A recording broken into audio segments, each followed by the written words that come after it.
Good evening all. Welcome to ISI. ఈ వీడియోలో important current affairs MCQs discuss చేద్దాం. First one చూద్దాం. RBI has mandated all deposit taking NBFCs non banking financial companies with which are more branches to appoint internal ombudsman within 6 months. So ఇక్కడ question వచ్చేటప్పటికి ఏంటంటే main గా deposit taking NBFCs కి గురించి RBI ఏం చేసింది అంటే డిపాజిట్ టేకింగ్ ఎన్బిఎఫ్సిస్ ఏవైతే ఉన్నాయో అవన్నీ కూడా ఖచ్చితంగా విత్ ఇన్ ద 6 months లో ఇంటర్నల్ అంబడ్స్మన్ ని పెట్టాల్సిందే అని చెప్పాయి. అయితే ఎన్ని శాఖలతో కూడింది అని చెప్పేసి అడుగుతున్నారు. 20 శాఖల, 15, 5, 10 అని చెప్పేసి. సో మనకి ఆన్సర్ వచ్చేటప్పటికి that is nothing but 10 is a correct answer. Option D is a correct one. So ఇది ఏంటి అనేది చూద్దాం. నాన్ బ్యాంకింగ్ ఫినాన్షియల్ కంపెనీస్ అన్ని కూడా కంపెనీస్ యాక్ట్ కింద రిజిస్టర్ అవ్వబడ్డవి అండ్ ఇవన్నీ కూడా ఆర్బీఐ కంట్రోల్ చేస్తుంది. అండ్ ఇవి 2 కేటగిరీస్ లో ఉంటాయి. Deposit taking NBFC, non deposit taking NBFC. So ఇది కేటగిరీ ఏలోకి వస్తే ఇది కేటగిరీ బిలోకి వస్తుంది. సో ఇట్లా 2 కేటగిరీస్ కింద ఉంటాయి. ఇవన్నీ కూడా ఆర్బీఐతో రెగ్యులేట్ చేయబడతాయి, కంట్రోల్ చేయబడతాయి. ఇప్పుడు ఆర్బీఐ ఏం చెప్పిందంటే కేటగిరీ ఏలో ఉన్న అంటే deposit taking NBFCs with in the 6 months లో ఇంటిగ్రల్ అంబడ్స్మన్ ని ఏర్పాటు చేసుకోవాల్సిందే. అయితే అది కూడా ఏంటంటే ఏ ఎన్బిఎఫ్సిస్ అంటే జనరల్ గా మనకి 10 లేదా అంతకన్నా ఎక్కువ బ్రాంచెస్ ఉంటే కనుక వాళ్ళు ఇంటిగ్రల్ అంబడ్స్మన్ ని ఇంటర్నల్ అంబడ్స్మన్ ని అపాయింట్ చేసుకోవాల్సి ఉంటుంది అని చెప్పడం జరిగింది. దానికి సంబంధించిన కరెంట్ అఫైర్ ఇది. Option D is the correct answer. That is a 10. And the next one చూద్దాం. సో నెక్స్ట్ కరెంట్ అఫైర్ వచ్చేటప్పటికి the campaign title Mooh Band Rakho has been launched by which bank to raise awareness on fraud prevention. So మనకి మోసాల నివారణపై అవగాహన కల్పించేందుకు move Band రఖో పేరుతో ప్రచారాన్ని ఏ bank ప్రారంభించింది అని అడుగుతున్నారు. So that is nothing but HDFC bank. అంతర్జాతీయ వ్యాప్తంగా జరిగే మోసాలని అరికట్టడానికి మూవ్ బంద్ రఖో అనే సెకండ్ క్యాంపెయిన్ ని హెచ్డిఎఫ్సి బ్యాంక్ స్టార్ట్ చేసింది. హెచ్డిఎఫ్సి బ్యాంక్ యొక్క హెడ్ క్వార్టర్స్ వచ్చేసి మనకి ముంబైలో ఉంది. అలాగే హెచ్డిఎఫ్సి బ్యాంక్ ఈ క్యాంపెయిన్ సందర్భంగా వచ్చే 4 నెలల్లో దాదాపుగా 2000 వర్క్ షాప్స్ ని ఓన్లీ ఈ అవేర్నెస్ కోసం తన కస్టమర్లకి నిర్వహించనుంది. సో ఇది కూడా మనం గుర్తుపెట్టుకోవచ్చు.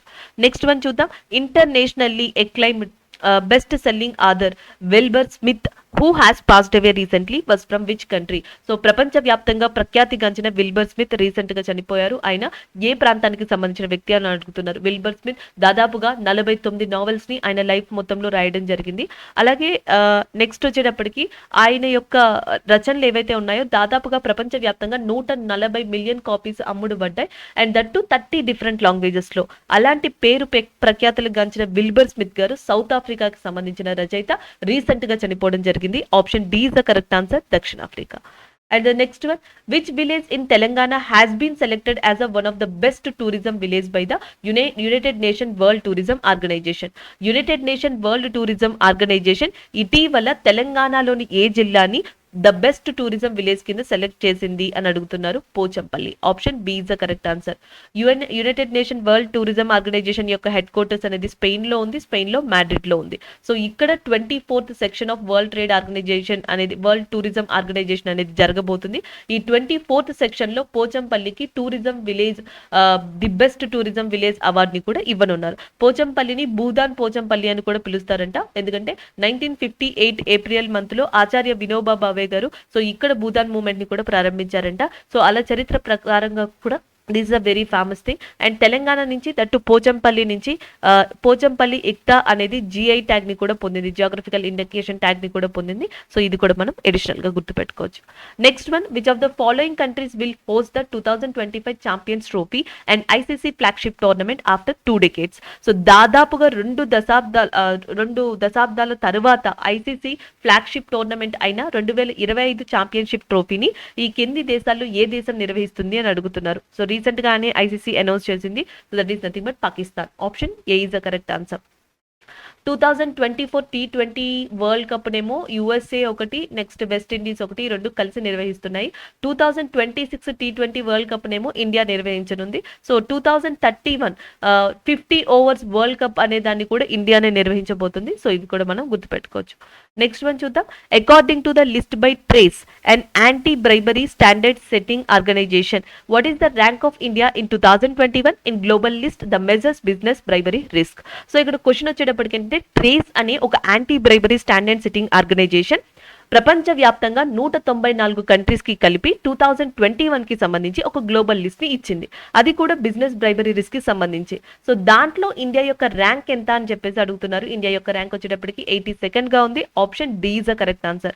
ప్రీవియస్ ఇయర్ తో పోల్చుకుంటే ది బెస్ట్ పర్ఫార్మెన్స్ ని ఇండియా ఇచ్చిందని చెప్పొచ్చు.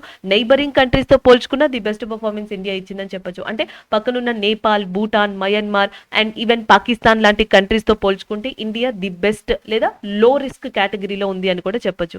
అలాగే లో రిస్క్ కేటగిరీలో ఉన్న ఫస్ట్ కంట్రీ ఏది అంటే డెన్మార్క్ కానీ, న్యూజిలాండ్ కానీ, ఫిన్లాండ్ కానీ ఇవన్నీ కూడా లో రిస్క్ కేటగిరీలో ఉన్నాయి. హై రిస్క్ లో ఉన్నవి ఏవి అంటే ఫస్ట్ కంట్రీ వచ్చేటప్పటికి నార్త్ కొరియా ఉంది. So North Korea is the leading country or the high risk country according to the TRACE in the global business bribery risk చెప్పొచ్చు.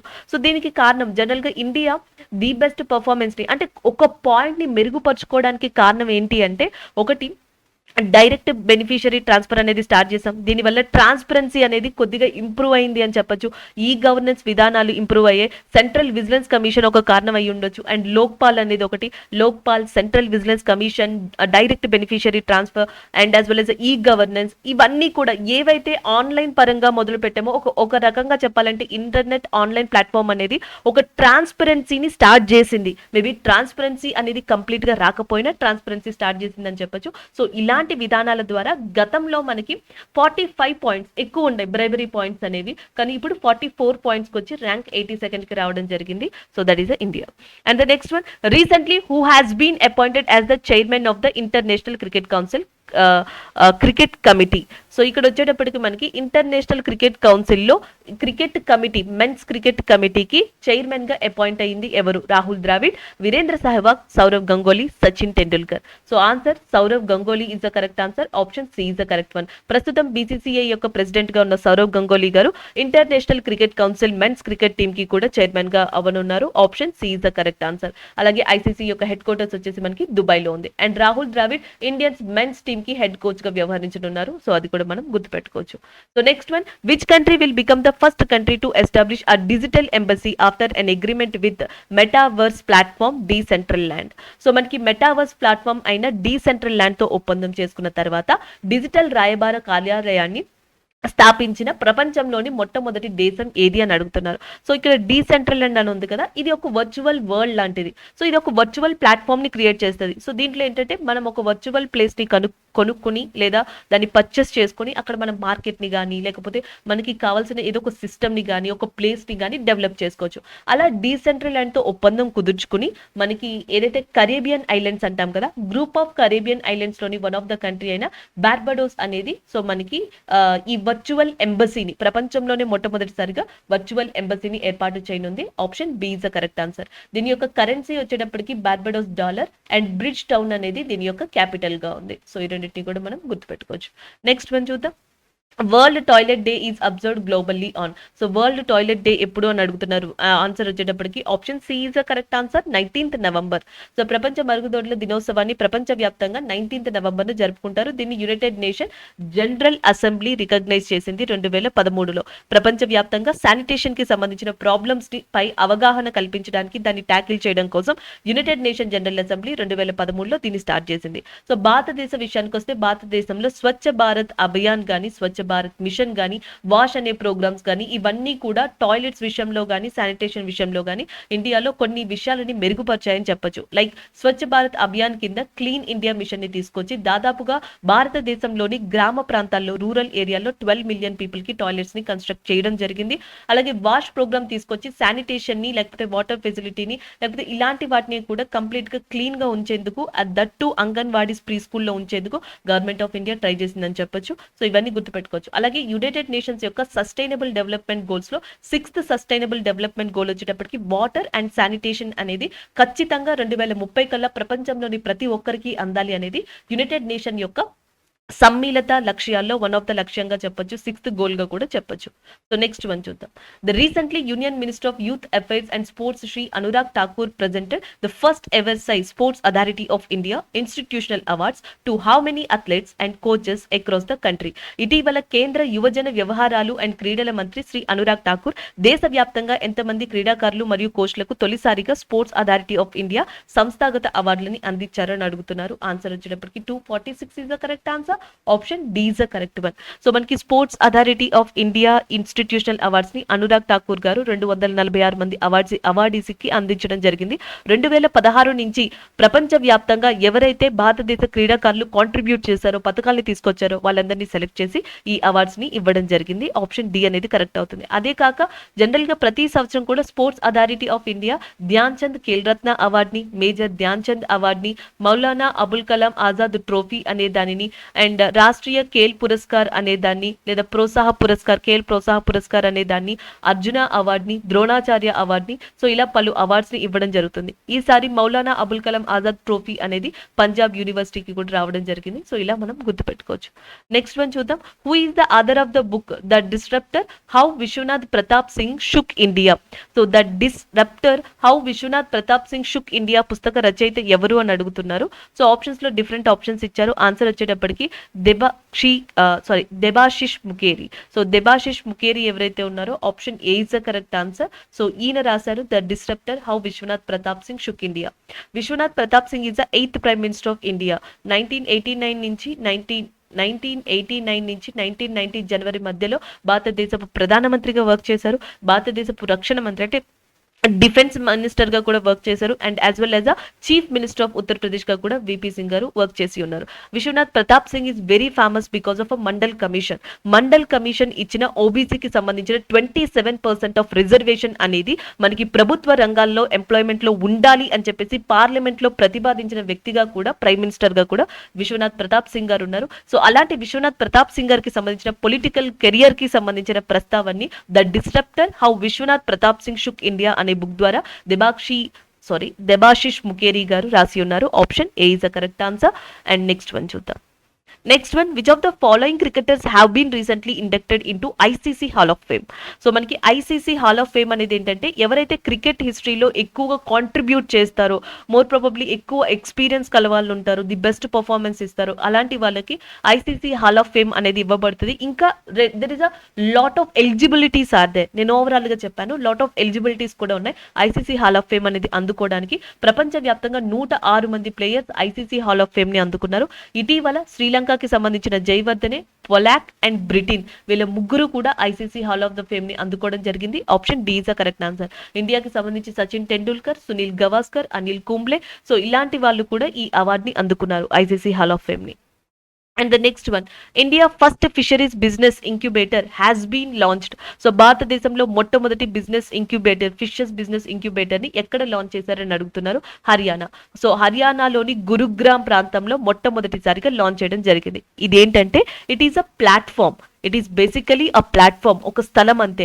ఐడియాస్ ని, మనీని రియాలిటీలోకి తీసుకురావడం, అంటే ఐడియాస్ ని, ఇన్వెస్ట్మెంట్ ని రియాలిటీలోకి తీసుకొచ్చి ఫిషరీస్ బిజినెస్ ని ఇంకా ఎక్కువ చేయడం అనేది దీని యొక్క ముఖ్య ఉద్దేశం.